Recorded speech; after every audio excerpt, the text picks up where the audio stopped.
Hello everyone. आज का हमारा जो टॉपिक है वो एक ट्रैवलर है, तीर्थयात्री है, जिसने भारत की यात्रा की थी। उसका नाम हेनसांग है। और हेनसांग को तीर्थों का राजकुमार या प्रिंस ऑफ ट्रैवलर्स बोला जाता है। उसने 16,000 किलोमीटर की यात्रा की और उसके बाद वो भारत पहुंचा। उसका जो उद्देश्य था भारत में आने का, बौद्ध धर्म का अध्ययन और भगवान बुद्ध से रिलेटेड जो प्लेसेस हैं, रिलीजियस प्लेसेस, उनकी विजिट करना। क्योंकि अगर हम देखें, कनिष्क के काल के बाद जो बुद्धिज़्म था वो मध्य एशिया, चाइना, मंगोलिया, जापान सब जगह फैल गया था। तो वहाँ से बहुत सारे जो श्रद्धालु थे वो यहाँ के पढ़ना चाहते थे और यहाँ से वो बुद्धिज़्म के बारे में और भी जानकारी प्राप्त करना चाहते थे। इसलिए जो हेनसांग था वो भी आया। इसके बारे में एक कहानी है कि जो हेनसांग था वो अपने 4 भाई बहनों में सबसे छोटा था और एक अच्छी फैमिली से बिलोंग करता था, पढ़ी लिखी फैमिली से बिलोंग करता था। और उसको बुद्धिज्म में इंटरेस्ट था और एक बार वो कोई पांडुलिपि या स्क्रिप्ट पढ़ रहा था, तो उसमें कुछ जो नॉलेज थी वो अधूरी थी। तो उसको लगा कि नहीं, मुझे एक्चुअल में जो था है उसको जानना चाहिए। इसी ज्ञान की तलाश में वो भारत आया। परंतु उस समय क्या था कि चाइना किसी डायनेस्टी के साथ युद्ध में इंगेज था, तो इसलिए वहाँ के जो सम्राट थे, तांग डायनेस्टी के सम्राट थे, उन्होंने जितने भी लोग थे उनके बाहर जाने पर प्रतिबंध लगाया हुआ था। परंतु ये चोरी छुपे मध्य एशिया होता हुआ, यानी गोबी डेजर्ट को पार किया, मध्य एशिया होता हुआ, अफगानिस्तान होता हुआ भारत आया। और 629 में ये भारत आया और लगभग 645 तक ये भारत रहा। लगभग 16 साल का इसकी यहाँ पे रहने की टाइमिंग थी। और उसमें से 5 साल कहा जाता है कि इसने नालंदा में बिताए और नालंदा का अध्ययन किया। उसी के आधार पे जब ये वापस गया तो उसने एक पुस्तक लिखी जिसका नाम था सी यू की। इसको रिकॉर्ड ऑफ वेस्टर्न वर्ल्ड बोलते हैं और उसी आधार पे हम इसका विवेचन पढ़ेंगे। तो देखिए, जितने भी ट्रैवलर्स हैं, जैसे चाहे वो फाहियान हो, मेगस्थनीज हो, इत्सिंग हो, बाद में मार्को पोलो, या फिर आपके इब्न बतूता, इन सब के जो ट्रैवलिंग रिकॉर्ड्स होते हैं वो बहुत इंपॉर्टेंट है, क्योंकि उन्हीं से हमें भारत की जो हिस्ट्री है उसको जानने का मौका मिलता है। तो आइए हम ह्वेन सांग के बारे में डिस्कस करें और देख कोशिश करेंगे कि कोई भी क्वेश्चन जब भी इस टॉपिक से आए तो हम गलत ना करें। तो ह्वेन सांग की बर्थ मानी जाती है 600 के आसपास। कहीं पे 602 लिखा है, कहीं पे 605 लिखा है, बट वो उतना फर्क नहीं पड़ता। और डेथ कहीं पे 664 लिखा हुआ है, कहीं पे 665 लिखा है। तो इसी के आसपास वो उसका था। इसका जो जन्म हुआ था, मैंने बताया था कि चाइना के हेनान प्रांत में इसका जन्म हुआ था। और इसका बचपन से ही बुद्धिज्म में इंटरेस्ट था और इनके जो फैमिली थी वो भी बुद्धिस्ट ही थी। और 622 में के आसपास जब ये लगभग 20 साल का था, तो इसने क्या किया, हमेशा के लिए बुद्धिज्म यानी कि बुद्धिस्ट मॉन्क बन गया। और इसने मॉन्क बन के डिसाइड किया कि मुझे बुद्धिज्म में ही अपना पूरा जो लाइफ है उसको स्पेंड करना है। तो 600 उसके बाद इसने डिसाइड किया कि इसको भारत आना है। परंतु मैंने जैसे बताया कि वहाँ पे उसमें युद्ध चल रहा था, तो चाइनीज जो सम्राट थे तांग डायनेस्टी के, उन्होंने प्रतिबंध लगाया था कि कोई भी चाइना से बाहर नहीं जाएगा। परंतु ये चोरी छुपे वहाँ से भाग के आ गए। और फिर जब ये वापस गया वहाँ जाके, तब इसने एक बुक लिखी जिसका नाम था सी यू की। और सी यू की मतलब record of the western world. और इसमें इसने भारत को इंडिया मेंशन नहीं किया, भारत का जो नाम है वो इनटू मेंशन किया है। कई बार जो एग्जाम्स होते हैं, वनडे एग्जाम या पीसीएस वगैरह में, इस तरीके से पूछे जाते हैं क्वेश्चन। तो इनटू इसने मेंशन किया इंडिया के लिए, यानी कि इन टू। तो सी यू की बुक का नाम ध्यान रखिएगा, इंपॉर्टेंट है। जैसे मैंने स्टार्टिंग में बताया था कि इसको प्रिंस ऑफ ट्रैवलर्स बोला जाता है, यानी कि यात्रियों का राजकुमार बोला जाता है, क्योंकि इसने जितना अच्छा वर्णन भारत के बारे में करा है यात्रियों का, ये कई बार एग्जाम में पूछा जाता है, ऐसा वर्णन किसी ने भी नहीं किया है। इसी वजह से इसको क्या बोला जाता है, यात्रियों का राजकुमार कहा जाता है। तो ये ह्वेन के बारे में थोड़ा सा इंट्रो था। अब हम देखते हैं कि ह्वेन कैसे भारत आया, किन रास्तों से वो भारत आया। जैसे मैंने बताया था कि अगर आप देखोगे तो ये चाइना का तांग डायनेस्टी का रूल था। तो उस समय वार पे थी तांग डायनेस्टी, तो इसलिए चोरी छुपे ये आया। इसने यहाँ से गोबी डेसर्ट को पार किया। गोबी डेसर्ट को पार करने के बाद ये सेंट्रल एशिया या मध्य एशिया पहुँच गया। मध्य एशिया पहुँचने के बाद वहाँ पे इसको एक लोकल रूलर ने सपोर्ट किया। उसके बाद ये काशगर आया। काशगर के बाद ये समरकंद गया। समरकंद के बाद बल्ख आया। बल्ख में के बाद ये अफगानिस्तान आया। अफगानिस्तान में इसने विजिट किया, क्योंकि अफगानिस्तान उस समय बुद्धिज्म के लिए फेमस था, कनिष्क के काल से ही, क्योंकि कनिष्क ने वहाँ पे बुद्धिज्म को काफ़ी फैलाया था। तो उस समय यहाँ पे बुद्धिज्म ही था। और यहाँ पे उसको कुछ बहुत सारी चीज़ें का पता चला। जैसे उसने एक विहार का विजिट किया जिसको उसने नव विहार नाम दिया। और उसने ये कहा है कि ये जो नव विहार है, ये जितने भी नव विहार, इसको ध्यान रखिएगा। अफगानिस्तान में इसने बताया नव विहार, तो इसने बोला कि ये द वर्ल्ड्स वेस्टर्न मोस्ट विहार है, यानी कि दुनिया का सबसे पश्चिमी विहार। विहार ये किसने कहा है? हेनसांग ने कहा है। जरूरी नहीं कि यही होगा, लेकिन ऐसा माना जाता है कि इसके बाद, क्योंकि उस समय धीरे धीरे इस्लाम आ चुका था और इस्लाम यहाँ पे फैल रहा था, तो पहले यहाँ पे बुद्धिज्म था, लेकिन धीरे धीरे इस्लाम ने अपने पांव जमा लिए थे, हो सकता है वहाँ पे इस्लाम, तो उसमें ये वेस्टर्न वर्ल्ड का। अफगानिस्तान में इसको बहुत सारे बुद्धिस्ट मॉन्क मिले, कहा जाता है कि 3000 के करीब वहाँ पे मॉन्क मिले थे। उसमें से 2 मॉन्क इसके फ्रेंड बन गए, जिसमें से एक का नाम था धर्म सिंह, जिससे इसने बुद्धिज्म के बारे में काफ़ी डिस्कशन किया था। ये लोग महायान बुद्धिज्म के ही फॉलोवर्स थे, क्योंकि इस एरिया में जो था वो महायान बुद्धिज्म पॉपुलर था कनिष्क के काल से, यानी कि फोर्थ जो बुद्धिस्ट काउंसिल थे उसके बाद से। इसके अलावा यहाँ पे इसे एक पर्सन मिला, एक बौद्ध भिक्षु मिला, जिसका नाम था प्रजनकारा। ये एक इम्पोर्टेंट व्यक्ति था, क्योंकि इसके साथ फिर इसने काफ़ी यात्रा की, अफगानिस्तान की यात्रा करी, वहाँ का बामियान प्रोविंस में घूमा, काबुल साइड में घूमा, जहाँ पे बुद्धिस्ट विहार थे और बहुत सारे स्तूपास, मोनेस्ट्री वगैरह थी, वहाँ पे घूमा। इसके साथ इसी पर्सन के साथ इसने जो अर्ली बुद्धिस्ट राइटिंग्स थी उसके बारे में सीखा, और यहीं पे इसको एक मैन्युस्क्रिप्ट मिली जिसका नाम था महाविभाषा। एक एनिशेंट बुद्धिस्ट बुक थी, इसकी मैन्युस्क्रिप्ट थी, जिसको जो हेनसांग था उसने चाइनीज यानी कि मैंडारिन में ट्रांसलेट किया, यानी कि ट्रांसलेशन इनटू मैंडारिन। और अभी हम देखेंगे कि किसके ऑब्जेक्टिव भी यही थे, कि 2 ऑब्जेक्टिव मैंने आपको बताए थे स्टार्टिंग में इंट्रो में, कि भाई जब हेनसांग भारत आया तो उसके 2 मेन ऑब्जेक्टिव थे। पहला कि वो पिलग्रिमेज यानी कि उन प्लेसेस पे जाना चाहता था जो बुद्धिस्ट भगवान बुद्ध से रिलेटेड थे, लाइक सारनाथ, बोध गया, कुशीनगर और गया भी। और दूसरा उसका पर्पस था कि जो ओरिजिनल टेक्स्ट है बुद्धिज्म की, उनको वो मैंडारिन में ट्रांसलेट करना चाहता था, और उसने किया भी अपने साथ। जब वो वापस गया तो कहा जाता है कि 756 के करीब वो मैन्युस्क्रिप्ट लेके गया, 20 घोड़ों में लेके वो चला गया था, तो ऐसा कहा जाता है। तो इस तरीके से यहाँ पे उसने अध्ययन किया। उसके बाद मैंने जैसे बताया वो आगे काबुल चला गया, काबुल के बाद वो पेशावर गया, पेशावर में उसने कनिष्क का एक स्तूपा देखा, महान स्तूपा। वैसे इस कनिष्क स्तूपा के बारे में इससे पहले एक चाइनीज ट्रैवलर आया था 5th सेंचुरी में, उसका नाम था फाहियान ने इस स्तूप के बारे में बहुत बताया और कहा कि ये जो स्तूप था ये 20 हाथ ऊंचा था, काफ़ी बड़ा स्तूपा था, और उस समय शायद ये पूरे भारतीय उपमहाद्वीप का सबसे बड़ा स्तूपा ये था, जिसको कनिष्क ने बनाया था। आज तो खैर उसके अवशेष हैं वहाँ पे, बट इसके बारे में भी वो बता रहा है कि पेशावर में वो गया।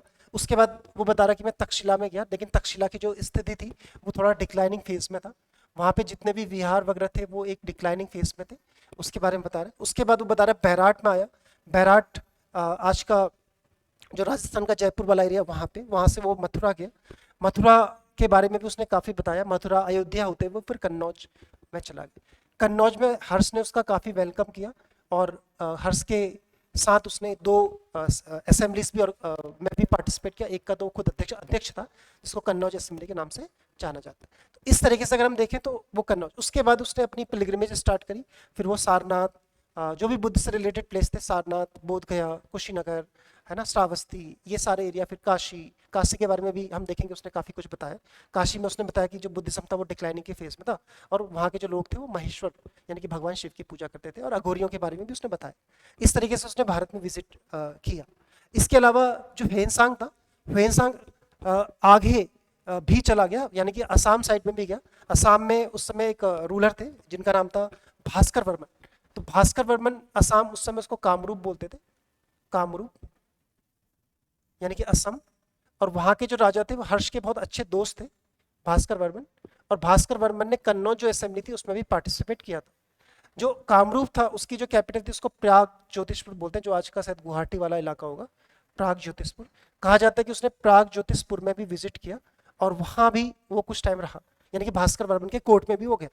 उसके अलावा उसने सदर्न इंडिया में भी वो गया, जैसे कि चालुक्य जो किंग था उसका नाम था पुलकेशिन सेकंड। चालुक्य नरेश पावरफुल थे, चालुक्य और वातापी, जिनका नाम था पुलकेशिन सेकंड। पुलकेशिन सेकंड बहुत पावरफुल थे। पुलकेशिन सेकंड ने जिन्होंने सदर्न यानी कि डेक्कन में 68 से 642 तक रूल किया। इनके बारे में कहा जाता है कि इन्होंने हर्ष को भी हराया, और जो पल्लव रूलर थे, एक पावरफुल पल्लव रूलर महेंद्र वर्मन, उनको भी हराया। उसके अलावा छोटे मोटे और भी सारे जो रूलर्स थे उनको भी हराया। तो इनके दरबार में गया और इनके शासन में गया, और इनके जो शासन की भी उन्होंने तारीफ करी कि जो पुलकेशिन सेकंड है वो भी अच्छा रूलर है। इसके अलावा ये कांचीपुरम, यानी यहाँ पे अमरावती होते हुए, नागार्जुनी कोंडा वगैरह सब होते हुए ये अमरावती तक गए, और अमरावती सॉरी कांचीपुरम तक गए। कांचीपुरम में उस समय पल्लव डायनेस्टी थी, पल्लव डायनेस्टी की जो राजधानी थी, पल्लव वंश, उसकी जो राजधानी थी वो उस समय कांची थी, कांची तक गए। और वहां पे उस समय जो रूल कर रहे थे नरसिंह वर्मन फर्स्ट। नरसिंह वर्मन फर्स्ट को मामल्ला भी बोला जाता है। ये बात है करीब 642 के आसपास की, और उन्होंने इसके रूल की भी तारीफ की। नरसिंह वर्मन के बारे में मैं आपको बताऊं कि नरसिंह वर्मन ऐसा रूलर था जिसने पुलकेशिन सेकंड को हराया और उसे मार भी दिया। तो यानी कि नरसिंह वर्मन भी जो पल्लव डायनेस्टी थी उसका एक पावरफुल रूलर था, उसके रूल में भी गए, उसके शासन में भी गए, और उसके शासन की भी इन्होंने तारीफ की। तो कहने का मतलब है, अगर आपसे पूछा जाता कि भाई किन किन शासकों के समकालीन था ह्वेनसांग, तो हर्षवर्धन, कामरूप के जो शासक है भास्कर वर्मन, चालुक्य जो किंग है पुलकेशिन सेकंड, उसके अलावा पल्लव किंग जो है वो नरसिंह वर्मन फर्स्ट, इनके वो समकालीन था और इन क्षेत्रों की यात्रा की। तो कहने का सेंस है कि जैसे इससे पहले जो फाहियान आया था वो सिर्फ नॉर्थ इंडिया तक सीमित था, बट ये सदर्न इंडिया में भी पूरा घूमा, जितने भी बुद्धिज्म से रिलेटेड प्लेसेस थे उसने सारा विजिट किया और उसी को वापस किया। एक क्वेश्चन और भी आता है, जैसे फाहियान जो आया था वो तो लैंड रूट से आया लेकिन सी रूट से चला गया। एक किसी एग्जाम में क्वेश्चन पूछा था कि ह्वेनसांग कैसे आया और कैसे वापस गया, इस तरीके से उन्होंने क्वेश्चन पूछा। तो ये लैंड रूट से ही आया और लैंड रूट से ही इधर होते हुए फिर ये वापस चला गया, तो ये सी रूट से नहीं गया। एक बाद में इत्सिंग आएगा, वो सी रूट से ही आएगा और सी रूट से जाएगा, ये ध्यान रखेगा। जैसे फाहियान लैंड रूट से आता है बट सी रूट से जाएगा, बट जो ह्वेनसांग है वो लैंड रूट से आता है और लैंड रूट से ही चला जाएगा। इत्सिंग सी रूट से आएगा और सी रूट से ही चला जाएगा। तो इस तरीके से भी कई बार क्वेश्चन बन जाता है। तो ये इसका रूट था, वापस गया। तो वहाँ पे जो तांग डायनेस्टी के रूलर थे उसने इसका उन्होंने ह्वेनसांग का काफ़ी सम्मान किया, और उसके बाद उससे बोला कि जो भी तुमने देखा वहाँ पे उसको आप रिकॉर्ड करो, और वही जो बुक है वो CU की नाम से प्रसिद्ध है। तो ये हमने इसके इंट्रोडक्शन के बारे में देखा। अब हम आगे जाके देखते हैं कि भाई इसने क्या क्या भारत के बारे में बताया और क्या क्या इसने सोसाइटी, पॉलिटी, इकोनॉमी, सब चीज़ों के बारे में, फूड हैबिट्स, सभी चीज़ों के बारे में बताया। बहुत सारे शहरों के बारे में बताया, जैसे मैंने बताया काशी के बारे में बताया। तो सबसे पहले मैंने आपको बताया भी था कि इसके 2 मेन ऑब्जेक्टिव थे आने के, और 2 मेन ऑब्जेक्टिव क्या थे कि to visit the places related to Gautam Buddha, यानी कि भगवान बुद्ध से रिलेटेड जितने भी प्लेसेस हैं, क्योंकि भगवान बुद्ध बौद्ध धर्म को इसने की दीक्षा ली थी, इसलिए ये चाहता था कि उन सारे प्लेसेस में मैं जाऊं जहाँ जो भी भगवान बुद्ध से रिलेटेड है। उनका जन्म स्थान यानी कि कपिलवस्तु, वहाँ भी गया।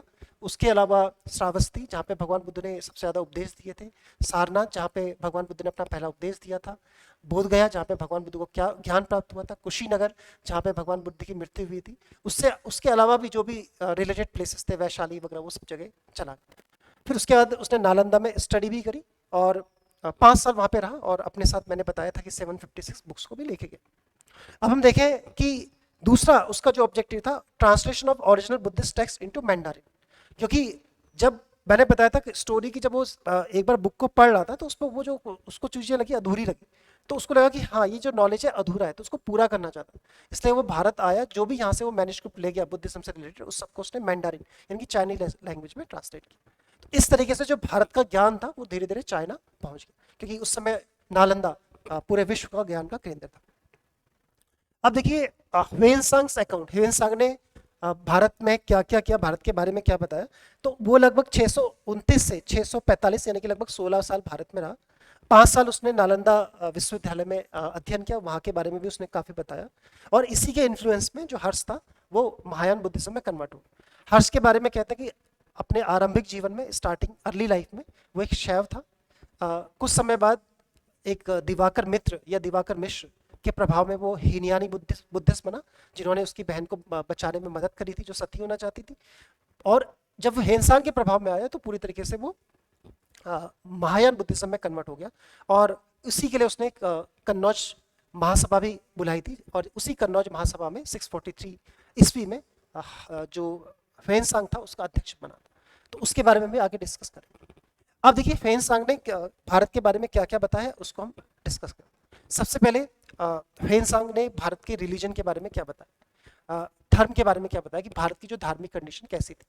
तो उसने सबसे पहले कहा कि जो भारत के लोग थे वो रिलीजियस टॉलरेंट थे, मतलब उनके अंदर धार्मिक सहिष्णुता थी और आसानी से वो किसी भी धर्म को अपना सकते थे। ऐसा कोई जबरदस्ती यहाँ पे ऐसा कुछ नहीं था कि आपको उसी धर्म में रहना है।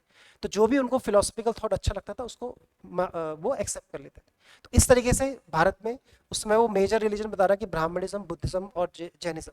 तो वो बोला कि जो ब्राह्मणिज्म था वो धीरे धीरे काफ़ी आगे बढ़ चुका था और बुद्धिज्म धीरे धीरे डिक्लाइन कर रहा था। ऐसा हालांकि उसने लिखा नहीं है, लेकिन जो भी बुद्धिज्म से रिलेटेड वो प्लेसेस थे उनकी डिक्लाइनिंग स्टेज को देख के हम कह सकते हैं कि बुद्धिज्म धीरे धीरे डिक्लाइन होता। तो यानी ब्राह्मणिज्म काफ़ी डेवलप कर रहा था। जैसे वो काशी गया था तो काशी में तो उसने साफ ही बोला कि बुद्धिस्ट बहुत कम नंबर पे और वहाँ पे महेश्वर यानी कि भगवान शिव की ज़्यादा पूजा होती है। जैनियों के बारे में भी उसने बताया कि जैनिस भी वहाँ पे रहते थे, बट उसने बताया कि जो सोसाइटी है वो रिलीजियस टॉलरेंट है, सभी विचारों को वो सम्मान करते हैं, सारे धर्मों का सम्मान करते हैं। तो ये एक भारत की हमेशा से नीति रही है, धर्म सर्वधर्म समभाव। और ये आज भी हमारी पॉलिसी है, आज भी हमारा जो संविधान है उसमें सेक्युलरिज्म की बात की गई, सभी धर्मों के साथ समानता की बात की गई। तो एनिशेंट इंडिया से ये सब चीज़ें होती है। इसके बाद हम देखें कि he talked about religious assemblies in every 5 years. उसने बताया कि हर्ष के जो साम्राज्य था उसमें हर 5 साल में वो एक असेंबलीज कराता है, रिलीजियस असेंबली कराता है, जिसमें वो दान देता है, सभी धर्मों के लोगों को बुलाता है, क्योंकि जो हर्ष था वो भी सेक्युलर धार्मिक पॉलिसी यानी कि रिलीजियस पॉलिसी को फॉलो करता था। और हर्ष उसमें जितना भी उसके पास धन होता था वो जितने भी गरीब लोग होते थे उसको ऐसा दान में यानी कि भिक्षुओं को, सभी धर्म के लोगों को बांट देता था। ऐसी 2 असेंबली के बारे में उसने बताया था, एक कन्नौज असेंबली है जिसके बारे में डिस्कस करेंगे और दूसरी प्रयाग असेंबली। हालांकि जो कन्नौज असेंबली है उसके बारे में हम देखेंगे कि उसमें बहुत ज़्यादा वायलेंस भी हुआ था और इसी का अध्यक्ष कौन था, आपका फेंसा। दूसरी प्रयाग असेंबली हो सकता है कि ये एक्चुअल में कुंभ होगा, जैसे कुंभ हर 12 सालों में होता है, तो एक साल बाद 643 में ये हुआ था और ऐसा माना जाता है कि 644 में ये हुआ। इसके एक साल बाद फिर हेनसांग लौट गया। तो इन्हीं दोनों असेंबली के बारे में हम डिस्कस करते हैं। अब सबसे पहले देखिएगा कन्नौज असेंबली। अब देखिए कन्नौज असेंबली उसने हर्ष ने इसी के सम्मान, हेनसांग के सम्मान में ही कराई थी। हेनसांग से वो काफ़ी प्रभावित था और इस असेंबली में उसने बहुत सारे जो स्कॉलर्स थे, अलग अलग धर्मों के जो लोग थे, राजा थे, उनको बुलाया। ऐसा कहा जाता है कि लगभग 20 राजाओं ने पार्टिसिपेट किया, जिसमें भास्कर वर्मन भी थे। भास्कर वर्मन जिनका मैंने बताया था कि कामरूप के जो शासक थे, उन्होंने भी इसमें पार्टिसिपेट किया था। और कामरूप के शासक भास्कर वर्मन, और वो भी हेनसांग के जो ज्ञान से थे प्रभावित हुए थे के शासक भास्कर वर्मन। कई बार ऐसे क्वेश्चन पूछ लिए जाते हैं तो इनको ध्यान रखिएगा। और इसके अलावा नालंदा यूनिवर्सिटी के करीब 1000 स्कॉलर्स थे, 3000 के करीब हीनयानी और महायानी थे, 3000 के करीब ब्राह्मण्स और जैनिस भी थे। इसके लिए उसने स्पेशल अरेंजमेंट किया था इनके रुकने के लिए। बड़े बड़े मंडप बनाए थे जिसमें 1000 लोगों की बैठने की कैपेसिटी थी। उन मंडपों के बीच में उसने एक बड़ा सा प्लेटफॉर्म बनाया था जिसमें एक टावर लगा था। उस टावर के ऊपर भगवान बुद्ध की सोने की मूर्ति थी। उस सोने की मूर्ति की उसने सबसे पहले पूजा करी, उसके बाद उसने सबको पब्लिक डिनर दिया। पब्लिक डिनर के बाद डिबेट स्टार्ट हुई। कहा जाता है कि ये जो असेंबली थी वो 23 दिन तक चली थी। इसमें हेनसांग ने जो महायान बुद्धिज्म था या महायान डॉक्ट्रिन थी उसके सारे सिद्धांतों को बहुत अच्छे से समझाया और उसने फिर सबसे चैलेंज किया कि किसी में कोई अगर इसको चैलेंज करना चाहता है तो सामने आए। परंतु कहा जाता है कि कोई भी सामने नहीं आया, पर उससे कुछ लोग थे वो चिढ़ गए, कुछ ब्राह्मण और भी कुछ लोग थे, और उन्होंने कॉन्स्पायरेसी की और जो बड़ा सा टावर था उसमें आग लगा दी और हर्ष और हेनसांग को मारने की भी कोशिश की गई, परंतु दोनों बच गए। फिर हर्ष ने क्या करा था कि करीब 500 लोगों को अरेस्ट किया और उनको मृत्युदंड का आदेश दिया। परंतु हेनसांग ने हर्ष को समझाया कि ये बुद्धिज्म ये नीचे सिखाता है, इसलिए उनको देश में राज्य की सीमाओं से बाहर कर दिया गया। इस तरीके से अगर हम देखें तो काउंसिल थी इसके जाता है वो उसमें काफी बैलेंस देखी गई, परंतु हर्ष ने इसका सम्मान किया और उसके बाद अगली जो असेंबली भी 644 में प्रयाग में उसमें भी इसको बुलाया। शायद वो कुंभ रहा होगा, वहां पे भी हर्ष ने, कहा जाता है कि इसने फेनसांग बताता है कि हर्ष ने सभी धर्मों के जो अनुयायी थे उनको वहां पे बुलाया और वहां पे बुलाने के बाद उन्होंने उन सबको बहुत बड़ी मात्रा में भोज कराया, दान दिया, सब कुछ किया और अपने जो पर्सनल क्लोथ्स थे उनको छोड़ के उसके पास खुद भी जो था वो सब दान कर। कहीं ना कहीं हिस्टोरियन मानते ये एक बहुत बड़ा कारण था हर्ष के एम्पायर का बाद में डिक्लाइन का, क्योंकि खजाना लगभग खाली हो गया था और हर्ष के बाद उसके जो अनुयायी थे, सॉरी उसके जो उत्तराधिकारी थे वो उतने प्रभावी नहीं थे जितना हर्ष था, इसलिए उसके एम्पायर का डिक्लाइन। तो ये 2 असेंबली के बारे में वो बता। अब देखिए पॉलिटिकल कंडीशन के बारे में वो क्या कह रहा है कि पॉलिटिकल कंडीशन कैसी थी। तो सिंपल सी बात थी, हर्ष एक अच्छा रूलर था। जैसे अशोक के बारे में कहते हैं कि उसने पहला राजा था जो वेलफेयर स्टेट की बात करता था, ऐसे हर्ष भी था, वेलफेयर स्टेट की बात करता था, यानी कि सबका कल्याण। तो उस इसलिए उसने क्या करा था, सड़कें बनवाई थी, उसमें छायादार वृक्ष लगवाए थे, सराय बनवाई थी। उसके अलावा उसने उन दोनों में पेड़ों को लगवाया था, एनिमल किलिंग पे उसने बैन किया था। इस तरीके से उसने सभी का ख्याल रखा था। तो यहाँ पे भी उसके बारे में ह्वेनसांग कह रहा है कि उसका जो एडमिनिस्ट्रेशन था वो अच्छा था, और the kingdom was free from revolt and crimes. वो कह रहा है कि जो कोई भी टाइप तरीके के विद्रोह नहीं होते, हर जगह शांति थी, लोगों का जीवन बहुत अच्छा था। और वो बोल रहा है कि जो क्राइम्स थे उनके लिए बहुत कठोर सजा नहीं मिलती थी। खासकर वो बोला कि जो पर्सन अपना क्राइम को स्वीकार कर लेते थे, खुद से कहते थे कि हमने ये क्राइम किया है, उनको कम पनिशमेंट दिया जाता था। और अगर कोई सीरियस क्राइम कर रहा है तो उसको क्या कर देते थे, किंगडम से एक्सपल्शन कर देते थे या देश निकाला उसको कर देते थे। और जो मृत्युदंड है वो रेयरली दिया जाता था, जब हीनियस क्राइम होगा तभी मृत्युदंड दिया जाता था। जैसे अभी मैंने बताया था कि हर्ष को जब मारने की कोशिश की गई तो उसने 500 लोगों को मृत्युदंड का आदेश दिया था, परंतु बाद में जब ह्वेनसांग ने उसको समझाया तो फिर उसने उस आदेश को वापस ले लिया। इससे पता चलता है कि मॉडरेट जो थे आपके पनिशमेंट्स थे। तो इस तरीके से होता था। नॉर्मली सजा छोटी मोटी सजा दी जाती थी, फाइन्स, पेनल्टी, या फिर मौन रहने की, ज़्यादा देश निकाला, इस तरीके से सजाएं दी जाती। बट फिर भी अच्छा उसका ये बता रहा है कि लॉ एंड ऑर्डर था, एडमिनिस्ट्रेशन अच्छा था। अगर हम रिवेन्यू एडमिनिस्ट्रेशन की बात करें कि वो बता रहा कि वैसे तो बताता था कि हर्ष, अभी हम देखेंगे कि चीफ सोर्स ऑफ जो इनकम था वो लैंड रिवेन्यू था, जो कि 1/6 के आसपास होता था। इसके अलावा टोल टैक्स भी होते थे जो लिए जाते थे व्यापारियों वगैरह से, ट्रेडर से।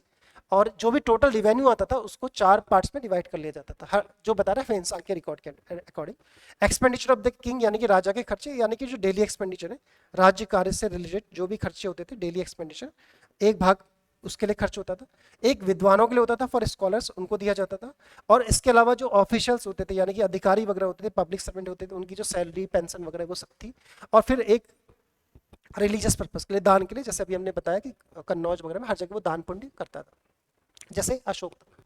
इस तरीके से ये बता रहा है कि 4 भागों में बढ़ती, कि ऐसे कई बार स्टेटमेंट आ जाते हैं, तो इनको आप ध्यान में रखिएगा, स्टेटमेंट वाले क्वेश्चन।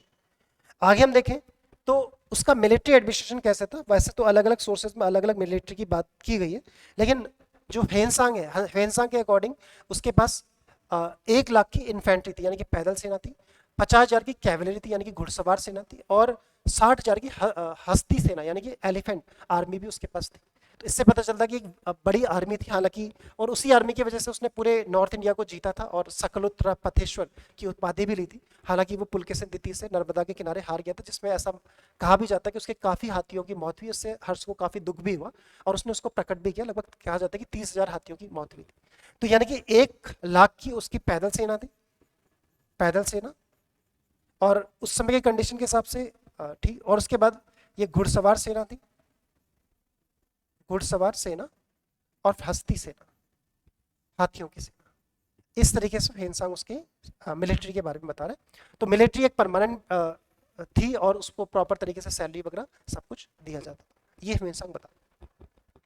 आगे हम देखें तो देखिए ह्वेनसांग अबाउट इंडियन सिटीज, वो कुछ सिटीज के बारे में बता रहे हैं। ये सब स्टेटमेंट के लिए बहुत इंपॉर्टेंट होता है। तो वो बता रहा है कि जिस समय ह्वेनसांग आया था तो जो पुरानी सिटीज थी जिन्होंने काफ़ी लंबे टाइम तक भारत में अपना अस्तित्व बनाए रखा और वहाँ से शासन चलता रहा, लाइक पाटलिपुत्र और वैशाली, 2 पावरफुल सिटीज़ थी, उसने कहा कि ये डिक्लाइनिंग फेज में, यानी कि धीरे धीरे गिर रही हैं। परंतु उसी समय वो बताता है कि प्रयाग और कन्नौज, इनका जो इम्पोर्टेंस है वो बढ़ता जा रहा है। और कन्नौज तो आपको पता है कि बाद में इसी के लिए त्रिपटाइट स्ट्रगल भी हुआ, त्रिपक्षीय संघर्ष भी हुआ, और कन्नौज का को इतना ज़्यादा डेवलप करने का जो क्रेडिट जाता है वो हर्ष को ही जाता है। तो इस तरीके से ये भारत की सिटीज़ के बारे में बता रहा है। इसके अलावा कुछ बुद्धिस्ट सेंटर के बारे में बता रहा है जो डिक्लाइनिंग फेज में, और कुछ नए सेंटर उभर रहे। जैसे उसने बताया कि 2 जो प्रीवियसली बड़े सेंटर्स थे बुद्धिस्ट लर्निंग के सेंटर थे जहाँ पे बुद्धिस्ट ज्ञान फैलता था। श्रावस्ती, जहाँ पे भगवान बुद्ध ने सबसे ज़्यादा उपदेश दिए थे। कपिल वस्तु, जहाँ पे भगवान बुद्ध का जन्म हुआ था, उनका धीरे धीरे डिक्लाइनिंग फेज आ रहा था। बट परंतु नालंदा, जहाँ पे उसने अध्ययन किया था, और वल्लभी जो गुजरात में, वहाँ पे दोनों जगह पे जो बुद्धिस्ट लर्निंग सेंटर थे वो डेवलप्ड हो चुके थे। और यहाँ पे क्या था कि लगातार जो शिक्षा थी वो दी जा रही थी बुद्धिज्म की, खासकर जो महायान बुद्धिज्म था उसकी शिक्षा यहाँ पे दी जाती। इस तरीके से ह्वेनसांग बुद्धिस्ट सेंटर्स के बारे में बता रहे हैं। आगे हम देखें कि इकोनॉमिक कंडीशन में अगर देखें तो लैंड रिवेन्यू मेन सोर्स होता था, यानी कि भू राजस्व जो लिया जाता था 1/6 था, और ये प्राचीन काल से चला रहा था। अशोक के टाइम पे भी 1/6 ही हमें पता चलता है, हालांकि उसने लुम्बिनी जब वो गया था उसको 1/8 किया था, बट नॉर्मली 1/6 के आसपास ही था। इसके अलावा जो व्यापारी होते थे उनको टोल टैक्स देना होता था, उससे भी वो लोग उनसे भी आय होती थी। वो जो एक्सचेंज सिस्टम है, यानी कि कैसे करेंसी सिस्टम होता था उसके बारे में बता रहे हैं कि 2 सिक्के गोल्ड और सिल्वर ये बड़े ट्रेड के लिए होते थे, और कौड़ी, ये शेल्स का मतलब कौड़ी और मोती भी एज अ करेंसी यूज किए जाते थे। कौड़ी, कौडली के बारे में फायर ने भी बताया, और मोती इनका भी यूज होता था एज अ एक्सचेंज, यानी करेंसी के फॉर्म में होता था। ये भी आपको ध्यान में रखना है, क्योंकि ऐसे स्टेटमेंट एग्जाम में पूछे जाते। आगे हम देखते हैं, फिर वो आगे क्या बता रहे हैं, फूड हैबिट्स के बारे में बता रहे हैं इंडियंस की फूड हैबिट्स। तो उसने बताया कि जो नॉर्दर्न इंडियन प्लेन्स है, यानी कि नॉर्दर्न इंडियन सॉइल्स है, वो बहुत फर्टाइल है, उपजाऊ है, क्योंकि गंगा यमुना दोबार काफी फर्टाइल है। उसने बोला कि यहाँ पे हर तरीके की खेती होती है, हर तरीके के अनाज होते हैं, उसके अलावा बहुत सारे टाइप के फ्रूट्स होते हैं, वेजिटेबल्स होते हैं, सब कुछ होता है। और उसने बताया कि जब जो 4 मेन फूड है भारतीयों की, जिसमें गेहूं यानी कि आटा, उसने बोला वो घी, मिल्क और शुगर यानी कि मीठा, गुड़ या जो भी उसको आप कहते हैं वो सब। तो इस तरीके से 4 वो बता रहा है, यानी कि आपको ध्यान में रखना है, गेहूं, घी, कई बार ऐसे पूछते हैं, मिल्क और शुगर, इनके बारे में बता रहे हैं। वो बता रहा है कि जो अपर कास्ट के लोग हैं वो नॉन वेज यानी कि मीट वगैरह नहीं खाते, और प्याज और लहसुन को उसको भी अवॉइड करते हैं। प्याज और लहसुन को अच्छा नहीं माना जाता, और आज भी अगर आप देखोगे तो हमारी सोसाइटी में उस प्याज और जो लहसुन है उसको खासकर व्रत वगैरह में या फिर जब पूजा वगैरह होती है उसको अवॉइड किया जाता है, तामसिक भोजन उसको माना जाता है। तो उस समय भी ऐसे ही था। परंतु ये बोला कि जो लो कास्ट के लोग थे वो क्या करते थे, वो नॉनवेज खाते थे, खासकर फिश, मछली खाते थे, हिरन का मांस खाते थे, भेड़ों का मांस खाते थे। परंतु कुछ जानवरों को मारना के लिए सजा दी जाती थी। आप गाय की हत्या नहीं कर सकते, और कुछ जंगली जानवर थे, मोर वगैरह, उनको भी आप नहीं मार सकते हो। वैसे हर्ष ने अपने पूरे राज्य में प्रतिबंध लगाया था, ऐसा भी बोला जाता, लेकिन ये फॉलो नहीं होता था, क्योंकि कई बार जो लोग थे वो जंगलों में रहते थे, वो सब लोग ये ऐसा कर लेते थे। तो हर्ष वेनसांग बता रहे कि जो लो कास्ट के लोग थे वो ये सब खाते थे, और लो कास्ट के जो लोग थे वो प्याज लहसुन सब खाते थे, लेकिन हाई कास्ट के लोग उसको अवॉइड करते थे, और प्याज लहसुन खाने पर भी कई बार जो सोसाइटी थी वो उसको समाज से बहिष्कृत भी करती थी। इस तरीके से भी ह्वेनसांग बता रहे। आगे हम देखें ह्वेनसांग ने क्या बताया भारत के बारे में। सोसाइटी में वही बता रहा कि वो कास्ट सिस्टम है, यानी कि 4 टाइप के कास्ट है, 4 टाइप के वर्ण है, जिसको उसने ब्राह्मण, क्षत्रिय, वैश्य और शूद्र कहा। शूद्र को ये इंपॉर्टेंट है, उसने एग्रीकल्चर, कृषक बोला, उसने कहा कि कृषक है, और उसने कुछ और लोगों के बारे में बताया कि अ, जो जो आपके अनटचेबल्स हैं उनके बारे में वो बताता कि वो लोग अनटचेबल्स हैं, जो थोड़ा सा लोअर काम करते हैं, यानी कि चमड़े वगैरह का काम करते हैं, या जानवरों को की खाल निकालने आदि का काम करते हैं, वो थोड़ा सा बाहर है। इसके अलावा इसने बोला कि जो ब्राह्मण और क्षत्रिय हैं वो वैसे तो सिंपल लाइफ जीते हैं, जैसे मैंने बताया कि शाकाहारी भोजन, लहसुन प्याज नहीं, नॉनवेज नहीं, बट ये जो लोग थे इसमें नोबल्स यानी कि जो अमीर लोग थे और जो पुजारी लोग थे वो लग्जरी लाइफ जीते थे, वो ऐशो आराम की जिंदगी जीते थे। इससे भी हमें पता चलता है कि जो अपर वर्णांश है उनके बीच में भी कुछ ना कुछ डिस्क्रिमिनेशन था, यानी कि उनकी जो स्टैंडर्ड ऑफ लिविंग है उसमें भी कुछ ना कुछ डिफरेंस था। तो ये हम यहाँ पे देखते हैं। Peoples in India use to take great care of cleanness. तो वो बताता है कि भारतीय जो लोग थे वो साफ सफाई का ध्यान रखते थे, और रोज जो खाना खाने से पहले वो अपने हाथ पैर सब बहुत अच्छे से धोते थे, तो इसलिए क्लीननेस का बहुत ध्यान रखा जाता था। और जो लोग थे वो मॉरलिटी यानी कि नैतिक नियमों का बहुत पालन करते थे, मॉरल लेते थे, जैसे कि झूठ ना बोलना, किसी का अपमान ना करना, गाली गलौज ना करना, ये सब बहुत अच्छा रहता था। मद्यपान यानी कि जो जो आपकी इंटॉक्सिकेंट्स कहते हैं, शराब वगैरह, उसका भी यूज नहीं किया जाता था, और उसको समाज में अच्छा भी नहीं माना जाता था। इसके अलावा ये जो बता रहे वीमेन की कंडीशन के बारे में बता रहे कि no system of widow remarriage, यानी कि जो विधवा विवाह नहीं होता था ऐसा माना जाता है, और कहा जाता है कि राजश्री जो जब विधवा हुई थी उसने भी दोबारा शादी नहीं करी। और इसके अलावा ये बता रहे कि जो पर्दा सिस्टम था उस समय उतना प्रचलित नहीं था, क्योंकि जो राजश्री थी क्योंकि वो हाई क्लास वीमेन थी, वो ह्वेनसांग के जब प्रवचन सुनने आती थी तो वो कभी भी पर्दा नहीं लगाती थी। बट सती सिस्टम था, क्योंकि हर्ष की जो माँ थी यशोमती, वो उसके हर्ष के पिता प्रभाकर वर्धन की मृत्यु के पश्चात वो सती हो गई थी, और उसकी जो बहन थी वो राजश्री भी अपने पति की मौत के बाद सती होना चाह रही थी, बट उसको बचा लिया गया था। तो ये वॉलंटरी होता होगा, बट इतना प्रबलेंट नहीं था, बट सती सिस्टम था। इसके अलावा जो इंटरकास्ट मैरिज थी, अंतरजातीय विवाह, इनको रिस्ट्रिक्ट किया जाता था कि अंतरजातीय विवाहों को का प्रतिबंध था। इससे हमें पता चलता धीरे धीरे जो विवाह व्यवस्था थी वो कठोर हो गई थी। इसके अलावा सेम जो गोत्र होते थे उसमें भी शादी नहीं होती थी, गोत्र सिस्टम यहाँ पे आ चुका था, यानी कि अपनी ही जाति के अंदर भी लिमिटेड था, ऐसा नहीं कि हर किसी से आप शादी कर लो, तो वहाँ भी कुछ लिमिटेशंस थी। इस तरीके से जो शादी वगैरह थी, समाज था, उसको कंट्रोल किया गया था। जैसे आज आप देखते हो कि सेम गोत्र में शादी नहीं की जाती है, सपिंड विवाह उसको बोलते हैं, उस टाइप का सिस्टम यहाँ पे बता रहे हैं। आगे हम देखें कि क्या आगे वो बता रहे हैं कि सोशल रूल्स एंड रेगुलेशन। तो वो बता रहा है कि जो समाज के रूल्स और रेगुलेशन होते थे वो कौन मैनेज करता था, तो बुद्धिस्ट स्क्रिप्चर, जो बुद्धिस्ट बुक्स थी बहुत सारी बुद्धिस्ट, जैसे कि विनय पिटक, इनसे सोसाइटी के लिए भी रूल्स और रेगुलेशंस को निकाला जाता था। और पनिशमेंट भी दिए जाते थे। पनिशमेंट वैसे तो सिंपल थे, बट ज़्यादा से ज़्यादा अगर आपने कोई सीरियस क्राइम कर दिया तो फिर आपको सोसाइटी से बाहर कर दिया जाता था। तो इस तरीके से अपने समाज से आपको बहिष्कृत किया जाता था। नॉर्मली क्या होता था, कुछ फाइन पेनल्टी सिंपल के लिए, और मौन रहना, ऐसे कुछ चीज़ें, या भूखे रहना, ऐसे कुछ पनिशमेंट होते थे। लेकिन कोई सीरियस क्राइम है तो फिर आपको अपने समाज से बहिष्कृत होना पड़ेगा, ऐसा भी इसमें बोला गया। अगर हम उस समय के एजुकेशन सिस्टम के बारे में देखें, जो बता रहे आपका हेनसांग, वो बोला कि जो भारत में एजुकेशन थी वो रिलीजियस थी, यानी कि भारत में धार्मिक शिक्षा ही दी जाती थी। और जो गुरुकुल्स होते थे, गुरुकुल्स यानी कि जो पहले से पुरानी परंपरा चली आ रही थी, बुद्धिस्ट जो मठ होते थे, मोनेस्ट्रीज होती थी, नालंदा, वल्लभी, उसके बाद और भी जो विहारास थे, वो धीरे धीरे ज्ञान के केंद्र बन गए थे और वहाँ से ज्ञान पहुँचाया जाता था। और वो बता रहे कि उस टाइम पे ब्राह्मी स्क्रिप्ट का यूज होता था, ब्राह्मी एनिशियन स्क्रिप्ट है। उसके बाद हालांकि ये सिद्ध मातृका में चेंज हुई, और वही सिद्ध मातृका आज देव नागरी के रूप में। वो बोलता है कि संस्कृत जो थी वो स्कॉलर्स की लैंग्वेज थी, क्योंकि महायान बुद्धिज्म के आने के बाद संस्कृत महायान बुद्धिज्म का भी पार्ट बन गई थी, तो संस्कृत स्कॉलर्स की लैंग्वेज थी। उसने बोला कि जो एजुकेशन थी वो 9 साल, जब बच्चा 9 साल का होता था तब से स्टार्ट होती थी और 30 साल तक चलती रहती थी। और कुछ लोग ऐसे थे अपना जो पूरा जीवन ही इस एजुकेशन में लगा देते, यानी कि जैसे कि रिसर्च वगैरह, जो या वो अध्यापकों की बात कर रहा होगा जो पूरा जीवन लगभग पढ़ते पढ़ाते का काम करते हैं।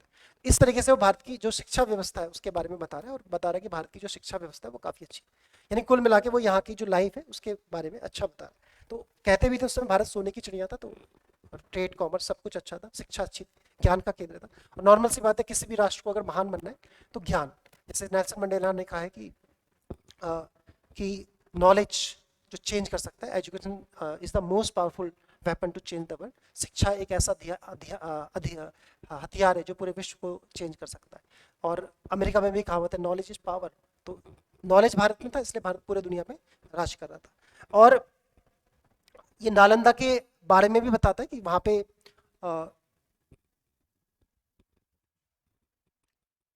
हाँ, अब देखिए नालंदा के बारे में वो क्या बता रहे हैं, क्योंकि नालंदा में वो रहा था 637 से लेके 642 के आसपास, लगभग 5 साल वो कहते हैं कि नालंदा में उसने स्टडी करी। और वहाँ से फिर उसने हर कुछ सीखा, महायान बुद्धिज्म तो सीखा ही, बाकी और भी ज्योतिष वगैरह सब सीखा।